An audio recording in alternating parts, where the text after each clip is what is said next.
Winter can be a tough season for so many reasons. Cold, congestion, and that dry winter air that leaves your skin itchy and lips chapped. There are tons of products that promise relief, but I prefer to stick to the tried and true solutions that actually work. That's why I love Vicks Vapo. Fun fact, did you know it's the third most recognizable scent in the world? The smell of Vicks Vapo reminds me of my childhood, and it's so soothing. And let's talk about their humidifiers, not just for when you're sick, but even when you're feeling fine. They're a game changer for adding moisture back in the air, helping relieve that dry, uncomfortable winter skin and lips. I'll admit, I was hesitant to try a humidifier at first, but this one is super easy to use and clean thanks to the wide tank opening. Just fill it up when it's empty and swap out the Vapo pads as needed. No hassle, just comfort. Find the Vicks Cool Relief along with Vapo Steam and a variety of Vapo pads on Amazon. There's a special offer on Amazon on the Vicks Cool Relief Humidifier where you can get 20% off your purchase. Just go to Amazon.com and search Vicks VUL 600 Cool Relief Humidifier. It has a blue tank with the white in the center. Be sure to click the coupon to get the discount. You need this for wintertime comfort. So centering mindfulness to me, when it comes to healing, when it comes to trauma resolution, needs to be a living, breathing thing that is constantly allowed to shift and change based on who we are. You're listening to Make Some Noise podcast, episode number 652 with guest Jessica Graham.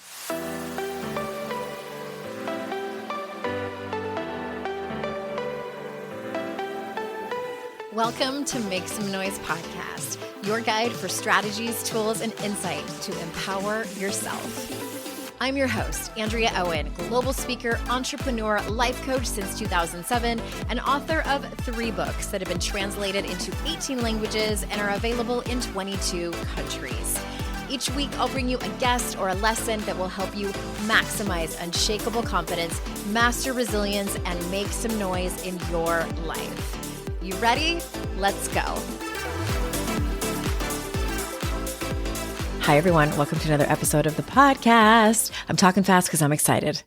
I am so excited as I'm recording this to you. Before I jump into the show, I'm going to tell you the couple of things that I'm really excited about. Announcements, and they might benefit you. So listen up. Don't skip this part, please. All right. If you're listening to this in real time, next week, January 21st and 23rd, 2025, I'm doing some free group coaching calls. Come and join me on Zoom. If you listen to this podcast, why wouldn't you? Come and show your face. Come and say hi to me. Come and ask me your questions so I can help you personally in your life. Or if you don't have any questions, you just find it helpful to be around other people who have questions and listen to the answers, then you should also come. AndreaOwen.com/52-ways. This is to celebrate the updated and revised re-release of 52 Ways to Live a Kick-Ass Life. We're going to kick ass at life this year. So come on over to those free calls. Of course, all the links are in the show notes. And the other thing is that it's 2025. Do you know what that also means? I was born in 1975. Do some quick math. I'm about to turn 50, which shocks even me. Shocks even me because I sure as shit don't feel 50 or the version of 50 that we think 50 should feel like. I still feel like I'm in my 20s, but alas, the calendar tells me and my driver's license tells me I'm turning 50 in April. This also means that I am so excited to be in a place where I'm creating big changes, not only in my life, but in my work. The podcast isn't going anywhere. The podcast, in fact, is going to get better. And as you know, or maybe you don't know, the last 5 years since the onset of the pandemic have been incredibly difficult for many of us. The last 5 years have kicked my ass up and down the goddamn street.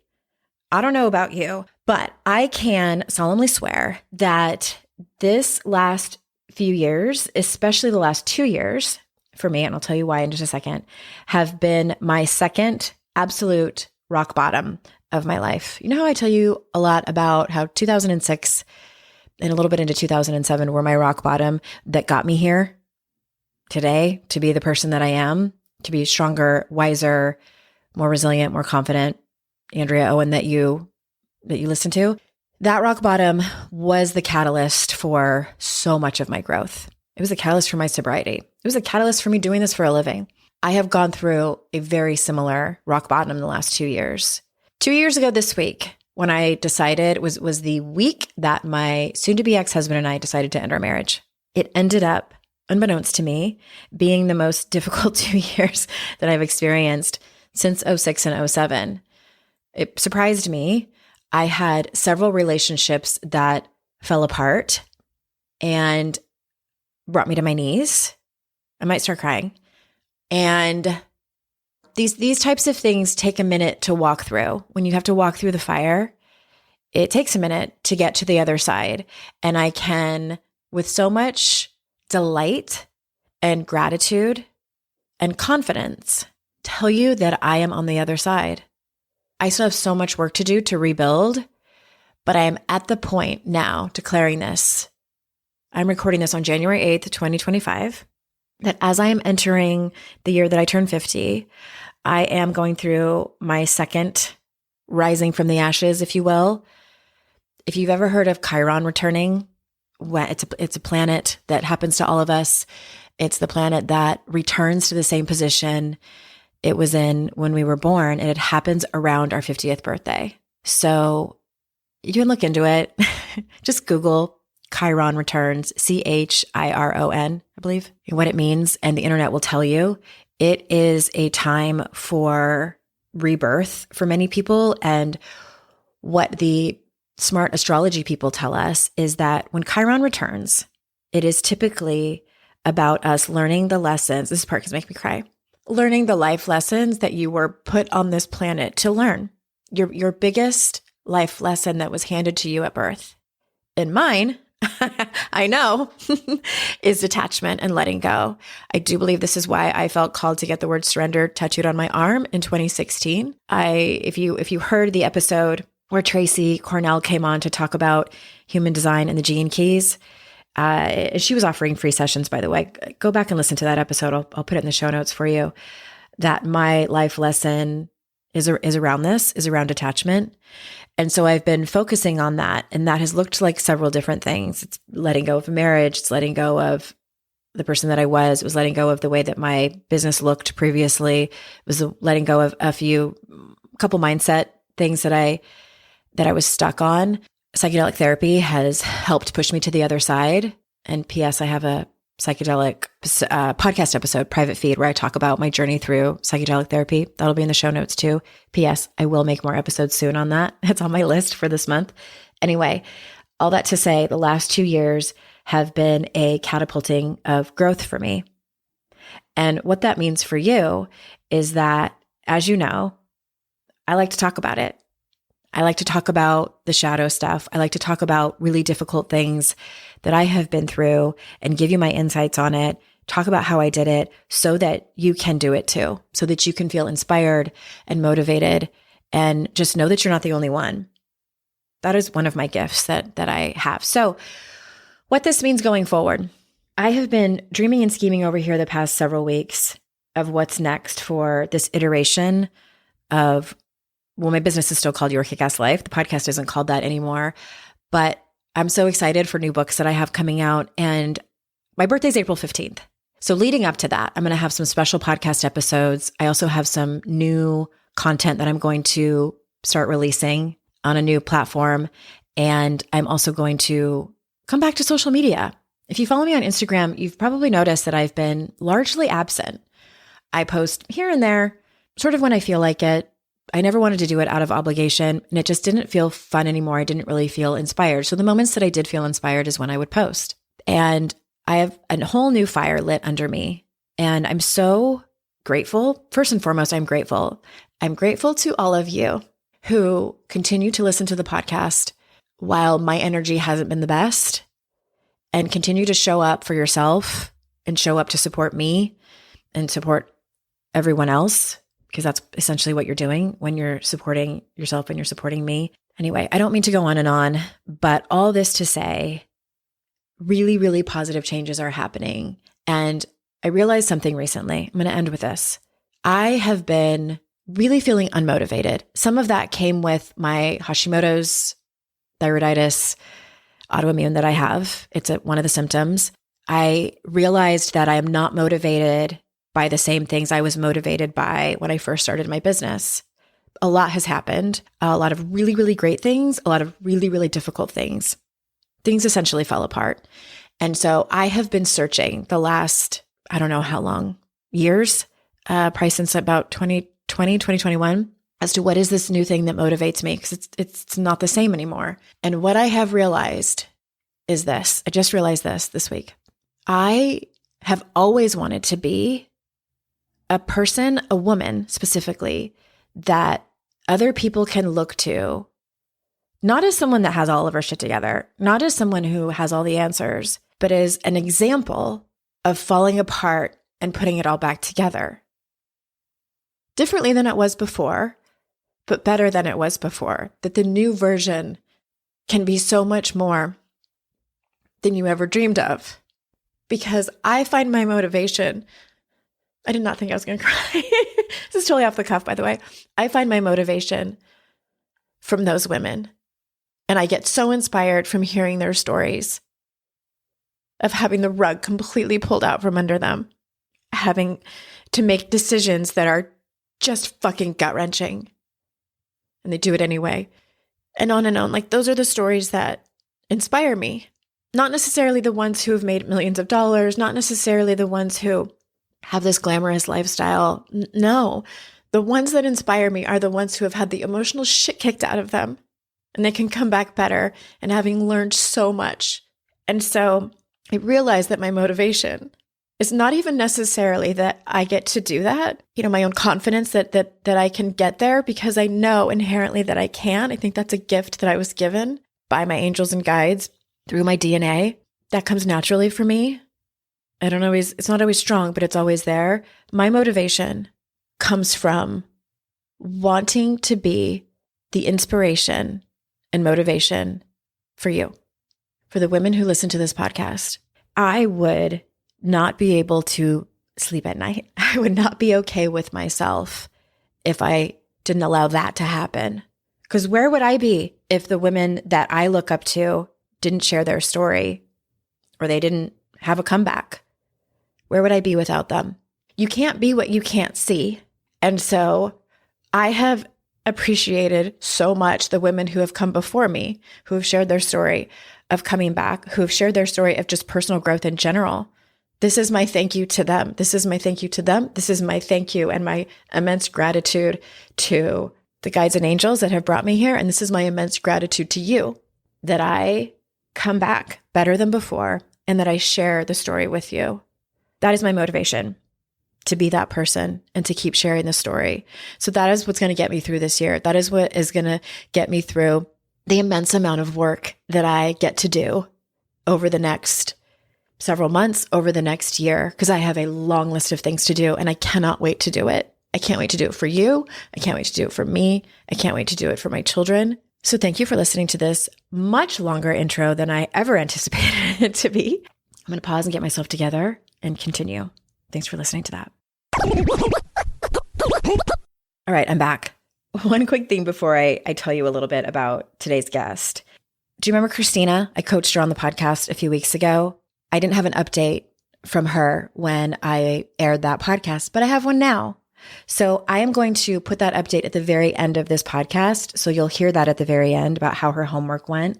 She was one who was stuck around taking action around her business, and I'm excited about her update. It's really awesome. So that'll be at the very end. But let me tell you a little bit about today's guest. We heard from her a few weeks ago because I re-aired a podcast episode from a long time ago, from many years ago, but this one's new because she has a new book out. So let me tell you a little bit about her. Jessica Graham, known as Jess, is a trauma resolution guide specializing in complex PTSD and post-traumatic growth. Jess is also a meditation teacher, sex, relationship, and spiritual guide for couples and individuals, and author of Good Sex, Getting Off Without Checking Out, which has been translated into several languages. They are a certified somatic trauma resolution practitioner and post-traumatic growth guide, a grief recovery specialist, and a trained brain spotting practitioner. So without further ado, here is Jess. Jessica, welcome back. Thank you so much. I'm glad to be here. I have been so looking forward to this, partly because we haven't reconnected in so long. And for those who are regular listeners of the show, they may have heard, let's see, by the time this comes out, it was last month, we re-released your original episode that you were on where I interviewed you. And this had to have been around like 2018, 2019-ish. And you're back because you have a new book that's out. I think the week that it's coming, that this episode airs is when it's coming out. And if I'm not mistaken, it's called The Cost of Care, correct? The Cost of Care is actually, it's funny. The Cost of Care is the name that my publicist gave an essay in the book that's not actually the name of the essay, but that works really well for the press kit. So just to make it more complicated. I like that it's an alliteration. That's why I was like, that's the name of it. The book is Being Sick Enough, Thoughts on Invisible Illness, Childhood Trauma, and Living Well When Surviving is Hard. I wanted to have you on to be able to talk about this book and tell this story because I have had more than a handful of clients or even just people who have shared their story with me one way or another about this particular scenario in their life. And so I want to start by reading this excerpt, which is titled The Cost of Care for marketing purposes, the essay. And it was so moving to me when I read it. I was like, oh my gosh, I cannot wait to have Jessica back on. So this is an excerpt from your book. Quote, "The other perk the hospital offered me at 6 was a clean and safe environment with consistent routine. Here I could relax knowing that all my needs would be met. My hypervigilance could fall away. I didn't need to be on guard for my mother's level of emotional distress or track how drunk my dad was. There was no screaming or throwing beer cans. No one was gaslighting or love bombing me, or perhaps worse than either of those things at that age. No one went hours or even days acting like I didn't exist. The adults weren't too lost in their suffering to really see me. I was treated like a child, not a punching bag or a confidant. The sparkling floors, regularly changed sheets, fresh gowns, sterile bathroom were a far cry from our constantly cluttered and dirty house. Meals and bedtimes were set and kept by the hospital staff. My parents couldn't even do that for themselves. What does a child need to thrive? It seems to me that the consistent care I received from the hospital and the love that was unconditionally offered by my mother during those hospital stays were all I really needed. Consistency and love, the best recipe for a good childhood and a healthy entrance into adulthood, if you ask me. This is not easy to say. This is not to say any parent does this perfectly or that I got none of that from my parents. I just didn't get it enough, not by a long shot. By the time they put a plastic bracelet around my tiny pale wrist and delivered me into my ice bed, I was starving for the nutrients of love and consistency. Thus, a belief formed. To get love and care, I must be gravely ill. End quote. You painted the picture so beautifully. And the point I want to make before I open the floor to you is that your circumstances were unique. You know, you were sick and in the hospital and paint this story. And your circumstances are also unique in that the kind of childhood that you had. And you know, I think there are some people listening who can relate to a similar scenes that they saw growing up, but then others can't. But I think that the thread that is going to be the most common, and that I think is common for many parents, especially of our parents' generation, who truly did the best they could, but that the best they could was inconsistent. And that is the theme that I hear over and over again from my clients and my community. And they'll always preface it like, my parents were so great. And sometimes they weren't. So can you, I really want to open the floor to you and for you to talk about like maybe either that excerpt or what kind of was the spark that made you realize you needed to write this book to be in service of others? Well, first, I'll just be very current and say that it's strange to hear it read back. And it reminds me of being in the audio booth and reading the audiobook because I started to tear up listening to you read it, and that's what happened in the audio booth. Like with my first book, there was one part that made me cry, and it was because it wasn't quite right, and I realized it while I was reading it. But this book, after most of the essays, I would need to cry for a minute and then go back and read. And so it's like, clearly, as much as there was a huge amount of processing and resolution and understanding that needed to happen to be able to write the book, because I really couldn't write it until I was ready to write it, there's still a process happening as this book is being released and as I'm, hearing it read back or reading a review of it or something like that. So thank you for that experience.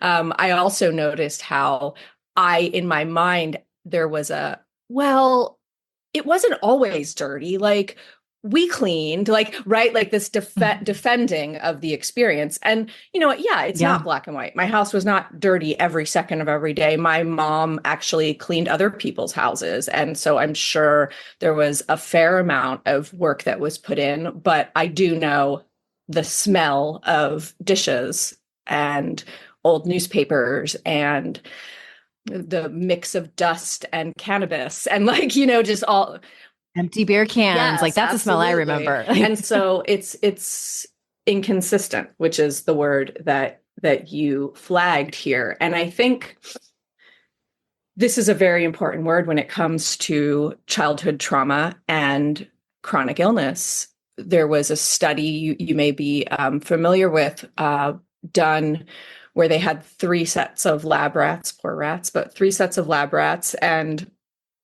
one set was just had a normal lab rat life, lived in their little cage and had their food at the scheduled time and had their cage cleaned, blah, blah, blah. Then the second set was every single day at noon would get a shock.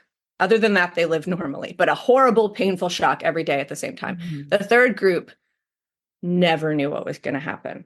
Sometimes they got no food. Sometimes they got way more food. Sometimes they got shocked, not for days and days, sometimes over and over again on one day. Chronic inconsistent stress. And those were the rats that developed the bleeding ulcers. I read that in Childhood Disrupted, which is a really great book on this topic. And I read it right after getting out of the hospital with bleeding ulcers. I had been in the hospital for a week. It hit so hard. Like, I knew in my sort of emotional sense, like I was like, yes, of course there's a connection. There's a mind-body connection, but actually reading the science and having it hit so close to exactly what I had just experienced. This was in, like, I guess, like 2018, right after 2017, I think 2016, before my book came out, my first book.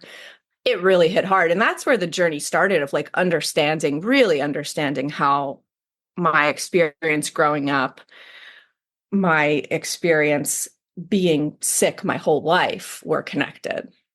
I just want to speak to that for a second. I think that there's really something to be said for that moment when science meets you where you are in terms of what you are suspecting about yourself. And I think that many of us can be in denial about our own illness, or we, have grown up in a culture that tells us, like, pick yourself up, like, you're fine, dust yourself off, and it's not that bad. Or we see other people who have quote unquote real struggles, and we do the comparative storytelling thing. And I have been knocked on my ass when I saw a quote from one of Gabor Mate's books. I believe it's called When the Body Says No.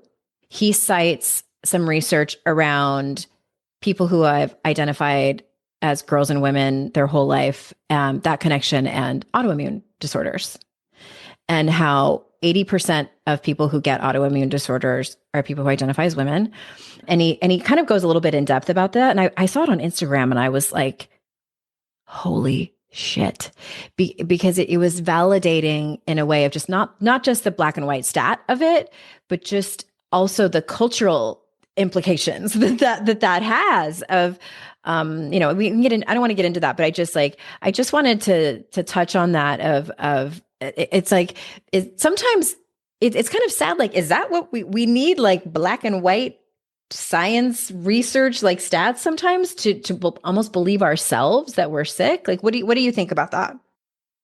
The level of gaslighting that we can experience, certainly when it comes to illness, but then also I was socialized to some degree, socialized as a woman. I mean, that's it's sort of funny because I kind of wasn't, which is why it made sense when I came out as non-binary. But at the same time, like I was born in this body, and there's a level of gaslighting. Your reality's not real, that you're just given when Yeah. you are born in a female body. Like you're just handed it, like in order to Mhm. function, you have to be able to pretend like, to some degree, that what's happening isn't happening, or else you're just going to lose Yeah. it, right? Like, I mean, the I think the man or the bear thing is like a perfect example of this. Like it was practically anonymous. Anonymous is that the word? To choose the bear, right? So we come into the world. Yeah. For those people who don't know what you're talking about, can Yeah, you there give was that quick I anecdote? think it was primarily on TikTok, but it was this question posed of, if to women, if you're alone in the woods, would you rather you were with a man or a bear? A man you didn't know, or a bear you Mhm. didn't know. And most women chose bear. And Mhm. I mean, I certainly choose bear. And it was interesting because there was this huge backlash from, a certain demographic of men who were so angry about this that they proved the point by saying the most horrifying, horrific things in comments online. But, when you come into a world where that is what you're part of, what you're born into, there's a level of needing to put blinders on in order to just get through the day, right? Needing to see proof thing, as much as it would be, and I hope one day we can just fully believe ourselves in all of these things, it is helpful. And Yeah. you bring up that moment, and there's something else I talk about in the book, which is a relationship that I was in that was emotionally abusive, and getting out of that and needing to really be like, I'm not doing anything close to that again. And I'm not doing anything adjacent to that. And Mhm. I don't want to do any of these other versions of what I've done throughout my life, one way or another. And I'm going to change my brain. And I've been working on that from the time I was in my mid 20s. Like, I know there's a pattern here. I'm with these kinds of people because of what I experienced, but it took learning about limbic resonance and limbic revision, which is a scientific thing, for me to actually be like, oh, I know what I have to do to change my brain. The science Mhm. actually made that difference. And so, science, psychology, spirituality, all these things coming together, for me, that's often where the magic happens, with these moments of clarity. When we change ourselves. Okay. I now want to ask you about, what did you call it? Limbic Limbic resonance. Yeah. revisions? Yeah. Resonance. So what is that? And it sounds like that is something that you went through. Yeah, or continuing to go through, I would say. I think it's a process. The idea is, and I again worked on this for a long time and understood it, but wasn't until I had the words for it that it really clicked. And I got the words from Rachel Maddox, so I know you've had some connection with. Mhm. And so I did, Yeah, she's been on yeah, the show. I did training with her, and she talked a lot about this in the training. The idea that in early life, when the limbic system, the limbic brain is developing, which is where attachment happens and where all of our love and lust chemicals are being developed, they're developing early in life, and our survival is dependent on attraction to our caregiver.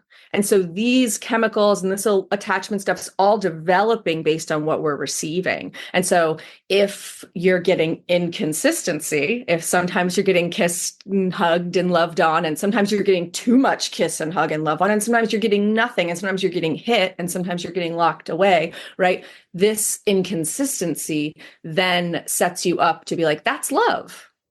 That's home. Mhm. Your brain is literally wired, and those love and lust chemicals are going to fire off when you see that person who triggers them. And so that feeling of like, oh my God, I'm so turned on by this person. I can't wait to be with them. And oh, I'm so into them, right? Like, if we haven't done the limbic revision work and we have this history of childhood trauma, then possibly it's just about the limbic resonance that we're experiencing with this person based on, their wounds that have led them to be the person they are, right? Right. And so the limbic revision is to revise it, to actually go in and shift who we're attracted to, shift what we're attracted to, because this can show up in jobs, it can show up with friends, it can show up with clients even, right? Like it shows up until we do that work. And so for me, it actually meant bringing in some of the principles of recovery, of a little bit of a no matter whatness around it. Like no matter what, I'm not going to strengthen that resonance. No matter what, I'm not going to pick up that drink, right? Like I'm only going to go down this other neural pathway. And if I start to notice it's at all similar, I'm going to pick up and I'm going to move in a different direction. And that's worked great for me. Like that really has. And it worked a lot faster once I had the science. It took a long time, slow grinding change until I understood how that actually worked. Okay. I love that. I think I've heard of it. I never heard it named that before. So we're going to take a quick ad break. And when we get back, I want to speak to that a little bit more. So we'll be right back. If you're a woman over 40 dealing with perimenopause, you don't have to accept it as just another part of aging. Did you know there are so many perimenopause symptoms?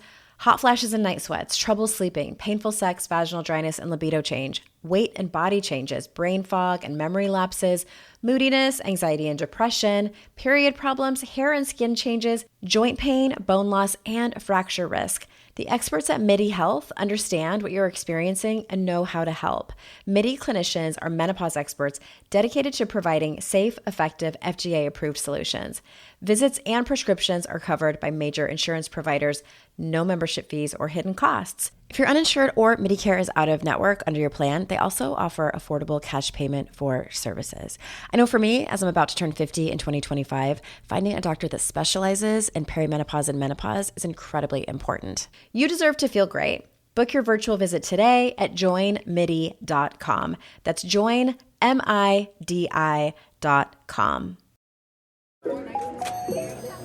Hey Atlanta, say hello to Small Business Help from Apple. That's right. We're here to make starting and running your business simpler. From helping you choose the right devices to setting them up hassle-free, we can help you build your business in no time. Speak to a business expert and get the help you need at no cost whatsoever. At Apple, we're open for your small business. Go to apple.com/small business or visit an Apple store to learn more. Kroger Delivery has one mission: to deliver the freshest food right to your door. That's why our drivers are pros. Our trucks are refrigerated. And when it comes to low prices, we always deliver. With $20 off your first order of $75 or more, there's no better time to get in on the action. Mission accomplished. Restrictions apply. See site for details.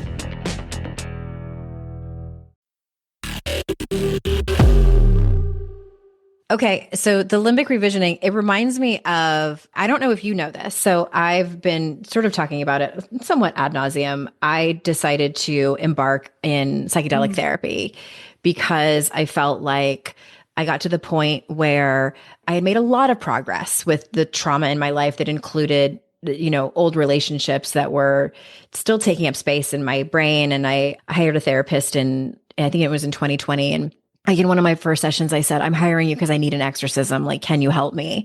I feel like I can't land the plane with this particular trauma that happened.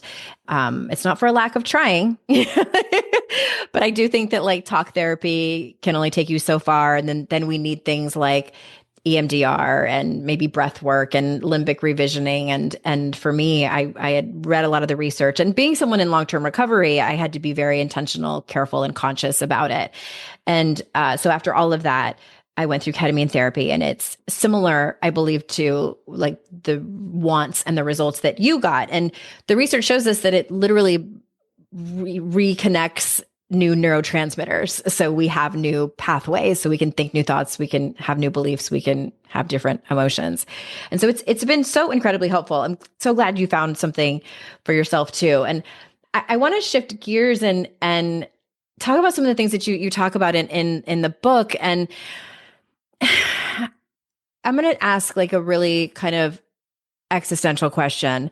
I think many people listening are living with, at the very least, some kind of trauma, some kind of, whether it's childhood or from a past relationship that they've had as an adult to varying degrees. How can people center mindfulness? Because that is something that we hear about all the time. And we're like, okay, I guess that's the answer, but is that journaling? Is that, meditation? Like, how do you talk about centering mindfulness with actually doing the work and not kind of jumping over it by spiritual bypassing or kind of self-abandoning or lying to ourselves, while also like having these traumas? I don't know if I'm asking the question very well, but I think that's something that you speak to and that you're good at. So can you talk to us about that? Like, what that might look like? I want to first just connect it to what you just shared, which to me is an example of of centering mindfulness. You recognized through being mindful about your lived experience that you needed to try something new. I'm imagining you used a mindfulness of sorts to go about understanding how that would work for you and how it would be in alignment for your recovery and all of that. And I've had a similar journey with plant medicine and things like that. So I'm with you on that, and I think it can be really an incredible method. And for people in recovery, it can be complicated, right? But the mindfulness, 100%. But the mindfulness involved to get to that point to say, oh, this is what's right for me. That's a very advanced mindfulness, right? You've done a huge amount of work in your life. You are an incredible human, and you have a huge amount of mindfulness as a result. It doesn't necessarily mean sitting on a meditation cushion and watching your breath, right? It's like, can I be present and awake to what is here now and what is occurring in this moment? Sometimes mindfulness is, I'm going to go sit on the couch and I'm going to, eat some snacks and watch a show for 10 hours, right? Sometimes that actually is mindfulness, right? Like that is the right thing to do. The thing with wellness, which mindfulness is sort of plugged into at this point, the idea of wellness and of mindfulness can start to tell us there is a right way to approach any of this stuff. And there just isn't. That's one thing like I've come to understand as I've, gotten into middle age, is like, there's just not a right way. I certainly don't know the right way. And my idea of mindfulness today is very different from what it was 5 years, 10 years, 15 years ago. It's about attuning to what is actually true in this moment. And so that's also about being flexible and being fluid and being, again, attuned, I think is a good word for it, attuned to what is actually happening. So for me in this moment in my life, like what is actually happening is I'm struggling with some sleep stuff, right? That's actually happening. And so the mindfulness isn't just like, okay, let me do like a sleep meditation. No, the mindfulness is like, part of it actually comes down to, wow, I'm working on a lot of stuff right now. I have a lot of different psychological pieces and spiritual pieces I'm addressing. Perhaps right now is not the time to address this very deep, probably one of the deepest wounds that's connected to the sleep stuff. Maybe the mindful thing to do is to create a little bit of space by completing some of these other things I'm working on, and then create room for that, right? So centering mindfulness to me, when it comes to healing, when it comes to trauma resolution, needs to be a living, breathing thing that is constantly allowed to shift and change based on who we are. And for those of you that can't see Jessica on video, you were making like a fluid motion, like that it's a living, breathing thing that's always in motion, and it's not black or white. It's it's not it doesn't have like a distinct start time and destination time. It's certainly not linear. Nope. The word that came up for me when you were describing that, the way I would describe it is paying attention. Yeah. It's as simple, honestly, it's as simple as that. Pay attention. I like that word better than mindfulness, because mindfulness to me has such a spiritual connection to it. Not that it's bad, it's just not what resonates with me. Paying attention to me is a handful of things. It's not just listening to, but trusting my intuition. And that comes from years of work of being able to delineate between what is fear, trauma, anxiety versus my intuition, because that can be confusing for some people. It's also, I want to emphasize that it's listening to it and then trusting it, because those are two different things. Because a lot of us hear it. I mean, I heard mine for decades and was like, no, what you're telling me is going to require me to do something really uncomfortable, like leave this relationship. And I don't want to do that. Yep. Like trusting it that you're going to be okay. It's also trusting yourself that you're going to, trusting in your own resilience. So I thank you for that explanation. I like that so much. This question bears just some of my own curiosity of missing you in my life. When we worked together in 2018-ish, you and I both over the last 6 years have been through a huge metamorphosis. And so can you tell us sort of the major changes kind of on the front end, it's like coming out as non-binary and like things like that. And also what led you to these changes that have happened in your life? Well, first of all, I love that not only have we been through these changes, but it shows. Like we both look really different. It's really cool. Yes. So it's hard because it's like I can go all the way back to like things that happened when I was a teenager that shifted, but it's like it's been a very slow process, and then sometimes it speeds up, right?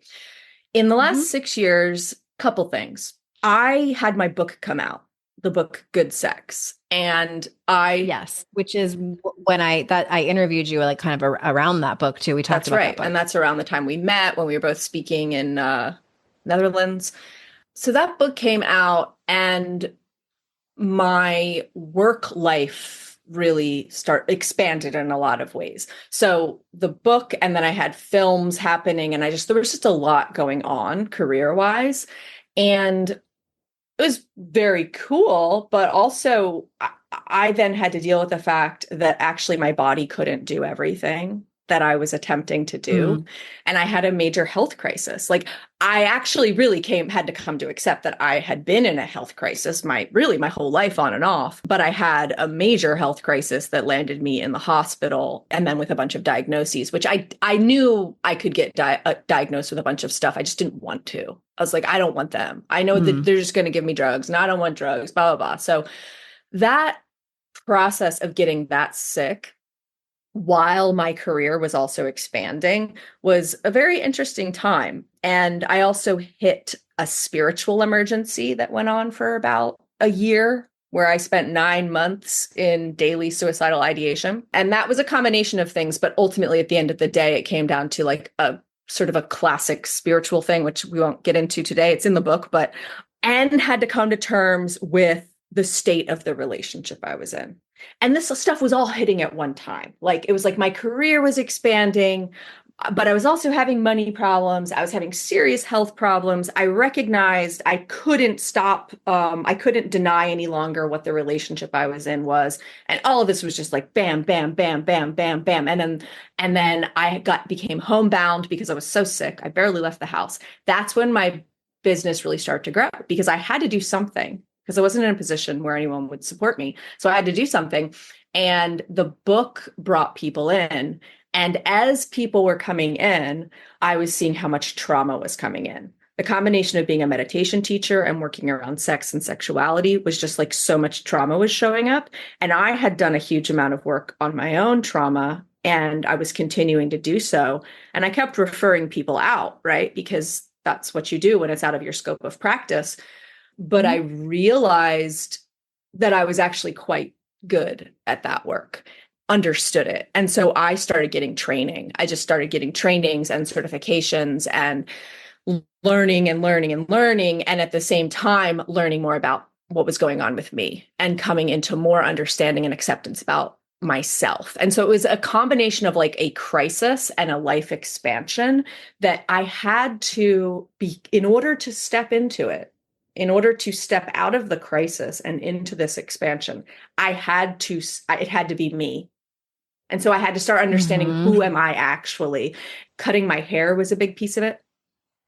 I always had short hair. In the 90s, women used to kick me out of the women's bathrooms. I know we have this whole thing about bathrooms these days, but it was in the 90s that this would happen because I always looked more or less like this, but even, maybe even more androgynous. And cutting my hair and being like, oh my goodness, I've spent like 10 years in drag for other people. That was huge. And then I got diagnosed with ADHD. And then I started I got like my health diagnoses. I got the Hashimoto's, I got the fibromyalgia, I got the IBS, I got the interstitial cystitis and blah, blah, blah, blah, blah. I started getting all of this stuff and treating it and understanding it and doing the deeper healing work that comes with the trainings I was in. Because you have to, you got to look at your own stuff, right? That's right. Just side note, anybody who's going to get trained in any kind of mental health profession, you're going to end up doing your own work. The mirror gets shoved in your face. It sure does. And I had to start to really look at my questions of integrity. Because I was taking people from single to dating to married to having children. I was officiating some of the weddings as I don't really call myself exactly a coach, but like as a guide, as a support person, like you were Sherpaing people, guiding people through this. And at the same time, I was in a terrible relationship, terrible. And I was split, I was experiencing the split and I knew it. It's not that I couldn't see it. I could, but that self-knowledge avails us nothing thing is no joke. Like I couldn't do anything about it because of that limbic resonance. I was like addicted to that relationship and to being into suffering really. And so the trainings and stuff I had to get in alignment. And so I kept getting more and more in alignment. The pandemic, not a whole lot changed for me, except my work blew up even more, honestly, because I was already home. Had already been homebound because of my health. But on the other side of that, when we started like getting back out in the world, and certain behaviors that I had experienced in the relationship started flaring back up, I was like, oh, I'm different now. I'm not doing this. There's no way I'm doing this. And I basically ran for my life is what it felt like. And then from there, it was just like, I got even more freedom. It was like, I'm not going to change my pronouns. I'm not going to change my pronouns. Why do I keep saying that? Why do I keep saying I'm not going to? And then it was like this process of I can come out. I can be myself. I don't need to pretend that if I heal enough, I'll be some version of feminine that's acceptable by the person I'm with.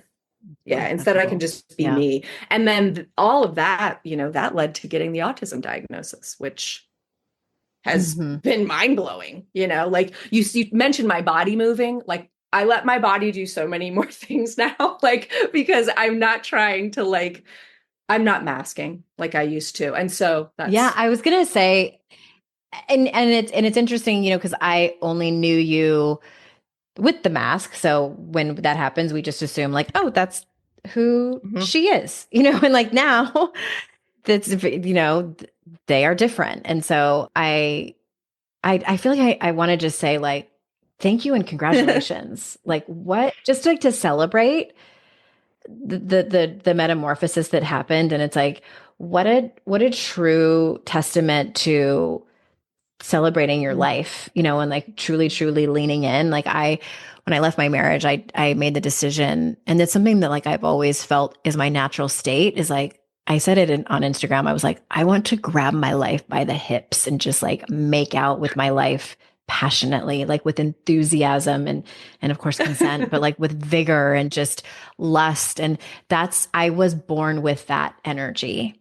And in many ways I have, in many ways I have not. And so the promise to myself was to do that. And when life calls to me, whether it's in the form of sending a life raft when I feel like I'm drowning, or an invitation to a party, metaphorically, I'm going to say yes. And that was the promise to myself. And it sounds like that's in so many ways, what you did. And those are some, for some, those are some tricky steps to run towards.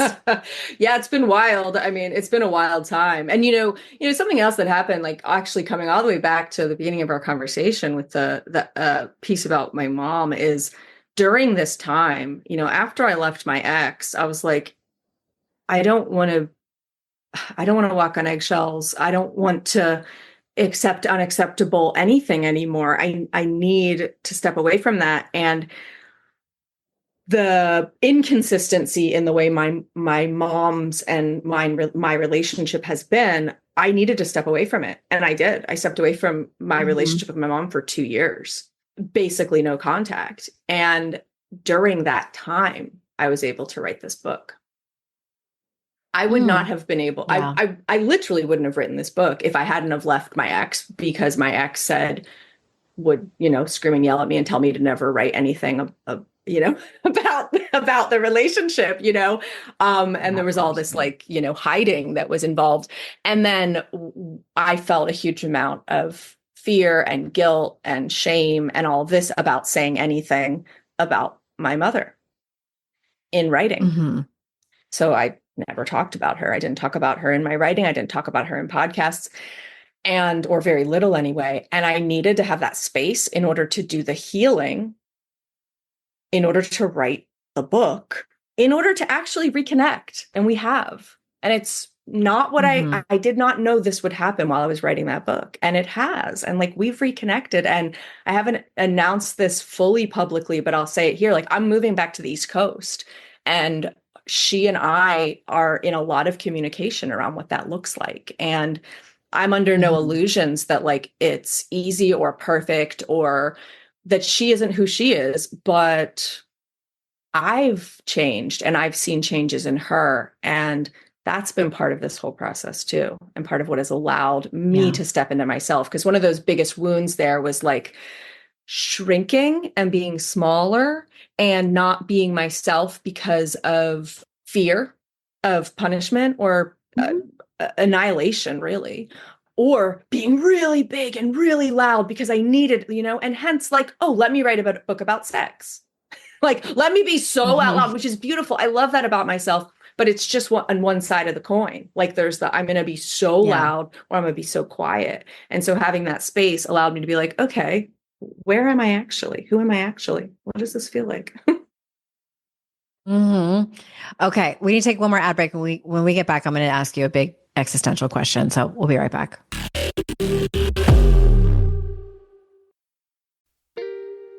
Are you a parent in need of a laugh and a little escape? Look no further. Parenting is a Joke is the podcast you've been waiting for. Hey, I'm Ophira Eisenberg. I'm a stand-up comic and parent. And each week I chat with one of my top comedian pals who, just like you, are juggling careers, busy lives and schedules, and raising a family. You can expect candid stories, hilarious mishaps that happen on stage and at home, and just a lot of laughs. There's no expert advice here. Well, actually, sometimes a good idea does sneak its way in, but mostly just pure, relatable fun to remind you that we're all in this parenting adventure together. New episodes of Parenting is a Joke drop every Tuesday, so tune in, get ready to laugh, unwind, and maybe even feel a little bit better about your own parenting. Because sometimes that's exactly what your therapist, pediatrician, and bartender ordered. Subscribe now on your favorite podcast platform. When it comes to raising kids, there's so much to consider. Things like, what do we feed them? When do we feed them? How do they sleep? What does it look like to raise kind kids? How does their nervous system work? How do I keep myself calm? What are my triggers? There's so much that comes into play, and we are distilling all of that information for you at Voices of Your Village podcast, where we bring experts in the field of early childhood and education and psychology and across the board so that you don't have to comb the internet for information. You get to show up and hang out and have shame-free, judgment-free conversations and insights into what it looks like to raise kind, empathetic, emotionally intelligent humans. I'm Alyssa Blask Campbell. I have a master's degree in early childhood education. I'm a mom of 2, and I am walking this journey right alongside you doing this work. Come hang out with me at Voices of Your Village, and we can dive into real conversations with actionable tips. Are you overwhelmed by the things that get in the way of you doing what you want to do? Are you looking for ways to simplify life to better align with your values? Do you want to create space in your schedule so you have room for more of the good stuff? Play, joy, relationships, gratitude, and more? If you answered yes to any of these questions, I invite you to check out Edit Your Life, a podcast to help you edit the unnecessary from your life so you have more room to enjoy the awesome. Through episodes with me, Christine Coe, and a range of super smart, compassionate, and thoughtful guests, You'll come away with big picture insights and practical ways to declutter your home, schedule, and mental space without getting bogged down by perfection. I have always believed that small moments and actions matter tremendously. My goal is to help you find agency and space in your life through doable baby steps that will leave you feeling accomplished instead of overwhelmed. Check out Edit Your Life wherever you enjoy your podcasts.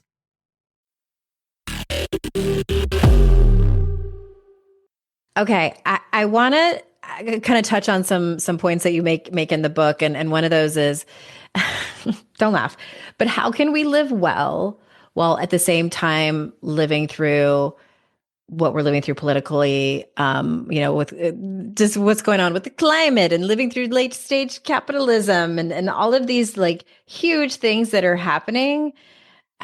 Do you have any advice for us, a wise one? So, okay.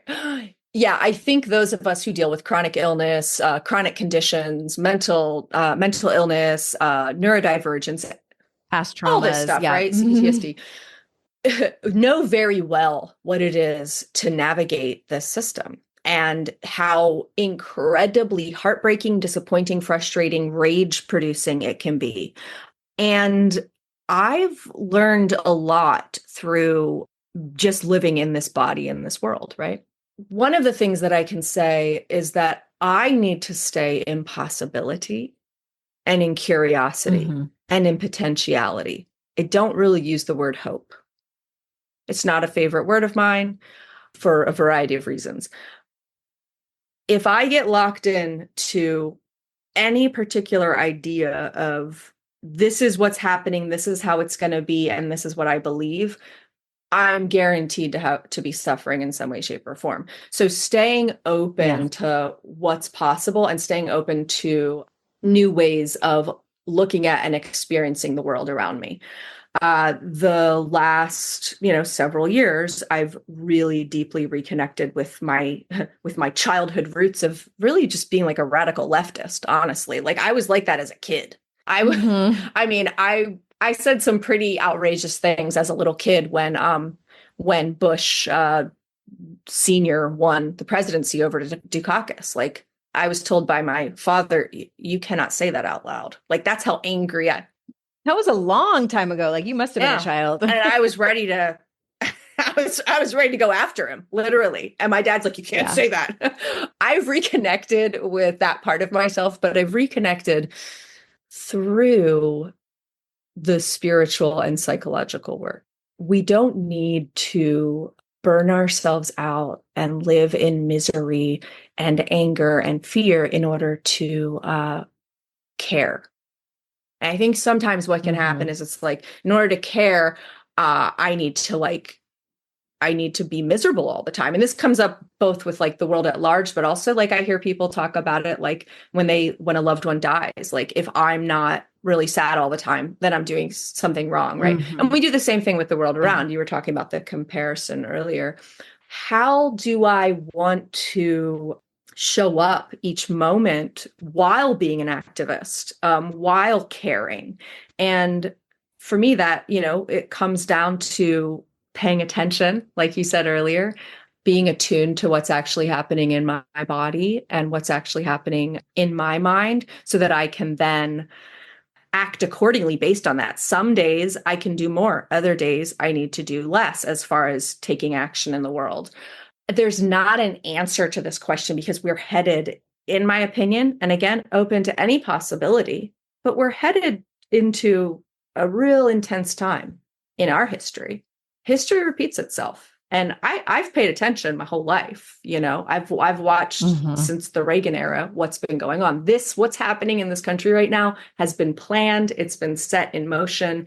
There's nothing to me that is, I understand if it's surprising to people, but it's not surprising to me. Like I've been watching this unfold again since I was a child. And so that's happening. Like when we're in a world, like when we're in a world when people, the whole left, right is celebrating an assassination. I'm not going to comment on it really, but when the whole world is the whole country is more or less celebrating that, it's not about that. The question isn't like, oh, why are people celebrating? No, it's like, how are we here? How is this where we are? So to me, like being in reality is really important. Taking our head out of the sand is really important, because if I can't take my head out of the sand about what's going on around me, how am I supposed to take my head out of the sand about what's going on inside of me? So it works together, right? To find wellness here, I need to find wellness out here. And to find acceptance here, I need to find acceptance out there. And it's this symbiotic process of in and out, and knowing when the attention needs to be focused on me and what this body and mind needs, and when the attention needs to be focused out into like the world at large. And every single day checking in to see where I'm at and to see what's possible today. Yeah. And so I think we all need to gear up, be ready. Like, this is happening. All the writing's on the wall. Like it's going down. And so, and this isn't about being alarmist. It's literally just what's happening. So take care of yourself. We need to be healthy in mind, body, and spirit, whatever that means to you. Take care of you. To be able to be well-resourced, you have to take care of yourself before we take care of other people. Like, it's kind of the one of the 10 commandments of personal totally growth. Yeah. And in order to live in the world as it is unfolding today.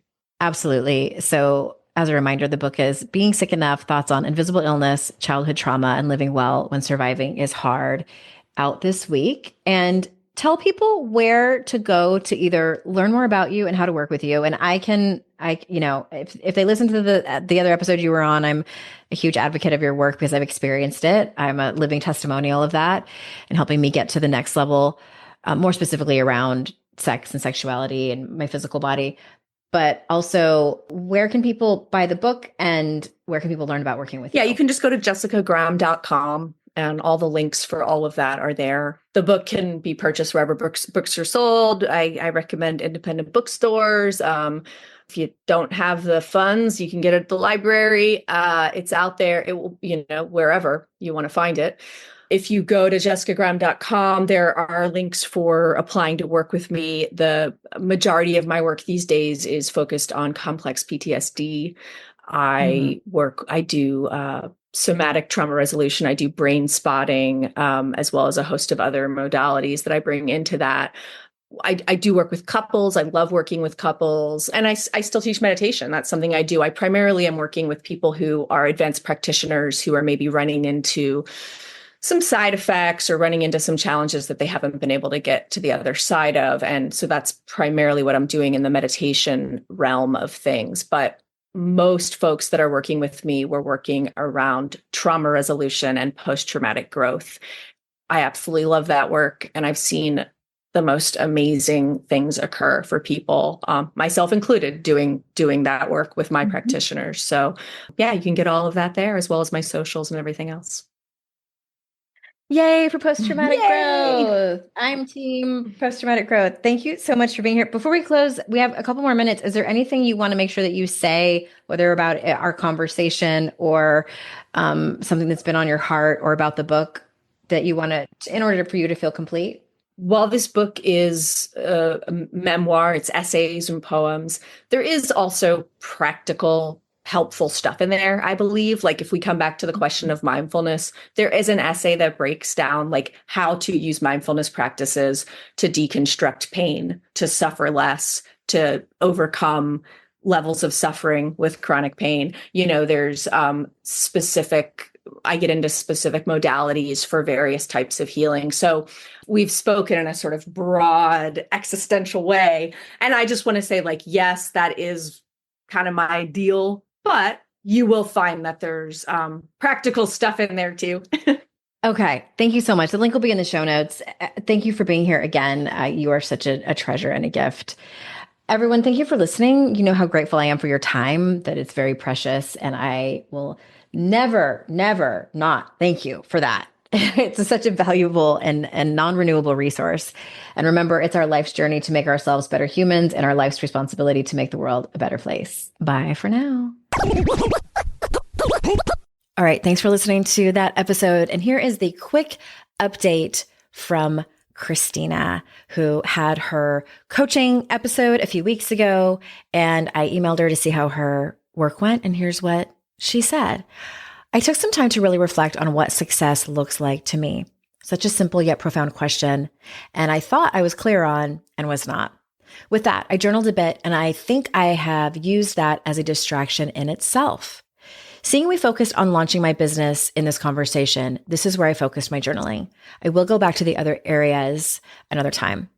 I realized when I was going through this process, I wasn't clear on what success looked like because I wasn't clear on where I was at. So when I thought about the area of business and career, I rated it on a scale of 1 through 10, got curious why I rated it at only a 3 and what would have to happen to make it a 10. This is where it came out that my business is launched and set quarterly, good, better, best goals to be in a place where I can leave my day job and say I am a full-time entrepreneur, serving in a way I am passionate about. During this process, I have reestablished and am maintaining boundaries at my day job. I have the energy, I'm lit up, and I'm having fun shining my light and guiding the healing process for the beautiful women who want to love their lives again. After setting the quarterly good, better, best goals, I outlined what it would take to get there. Yay! I created a doable action plan for this, and I'm scheduling the items. I will notice when resistance pops up, hearing the stories arising, and reparenting myself through the process, letting my adult resourced self make the decisions and take action, not the little ones. You know, we all have a preschool full of kids trying to run the show, LOL. I will reflect on the progress I am making and adjust the plan accordingly. I will continue to do the internal work required, including self-care and reaching out for support where needed. And I have the email drafted to send to my company. I don't have the email addresses at home with me, so I will pull those email addresses tomorrow and send them. And she said, thank you so much for your time, your brilliant coaching skills, and the heart you have for your people. Thank you, Christina, for sending us the update. I love hearing the work that people put in after they get coached, and it does take a little bit of time. So thank you, Christina, for sharing that with us. And if anyone is interested in working with me, you can find a link to fill out an application in the show notes. Bye for now. Hey everyone, thanks again for listening. I would be so incredibly grateful if you haven't done so already, if you could leave a review of this podcast on Apple Podcasts. Super easy if you already listen to your shows over there. But if you don't, or maybe you have the app on your phone, but you listen to the show on a different app, if you could leave a review for this show, it matters so much. I wish I could express how much it matters. I also wish that it didn't matter so much, but alas, it does. So if you haven't already, please go review and rate the show. It would mean so much to me. And thank you so much. I hope you have an amazing day.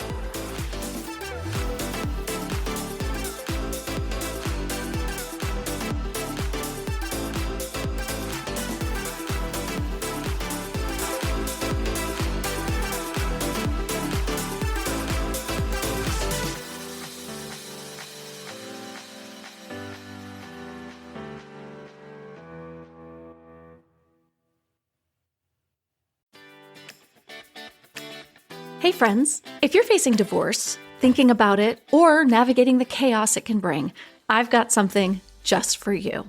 I'm Kate Anthony, and I host the New York Times recommended The Divorce Survival Guide podcast, your one-stop resource for surviving and thriving through divorce. Each week, we dive into everything from emotional healing and co-parenting to legal strategies and starting over. You'll hear from top experts, powerful guest stories, and maybe a little tough love along the way. Because divorce, it's hard, but you don't have to do it alone. This isn't just about getting through it. It's about rebuilding and reclaiming your life on the other side. Whether you're in the middle of a messy split or planning your next chapter, I've got your back. So hit that follow button and join me on the Divorce Survival Guide podcast, because survival isn't the end, it's just the beginning.